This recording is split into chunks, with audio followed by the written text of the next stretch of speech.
Premium can now connect to your Google Contacts, the address book that's built into Gmail. This ACT connection helps you collect all of your contacts and keep them up to date so that you can quickly follow up with your prospects and your customers. Now you can automatically add new Google Contacts into ACT as new contacts so you can keep your sales process moving. I'm going to show that to you right now. And this connection requires a Google or a Gmail account. I've already created one ahead of time so that I can demonstrate the Google Contacts connection. Here's how to set it up. From the ACT Connect page, what we want to do is locate Google Contacts. Let's click that. And then in the box to the left, we'll click the Get Started button. We can now see a summary of what the Google Contacts connection will do. And once we're satisfied, let's click the Use This Zap button. If you don't already have a Zapier account, now's the perfect time to create one. Zapier is the back-end entity that connects ACT to any of these connections. So let's create a Zapier account real quick. I'm going to give them my email address, and I'll just create a password for Zapier. And then I'll click the Sign Up Free to Connect Google Contacts and ACT Premium button. Because I'm already logged into Google Contacts, all I have to do is click the Connect button. Now Google is warning me that Zapier would like to manage my contacts. I'm fine with that, so let's click Allow. Next, I need to connect to an ACT account. I'm already logged into ACT on a separate tab, so let's click Connect. ACT is asking me if I want to allow Zapier to connect to my ACT Premium account.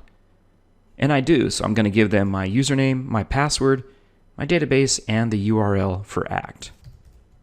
Once all that information is entered, let's click the Yes, Continue button.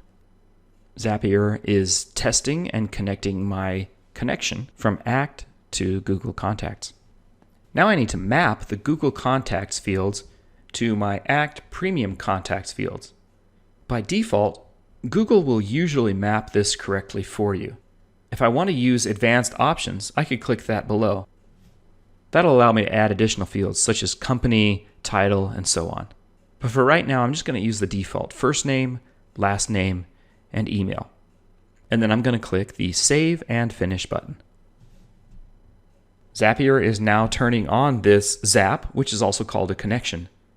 I can click the Test Out My New Zap button to see how it works.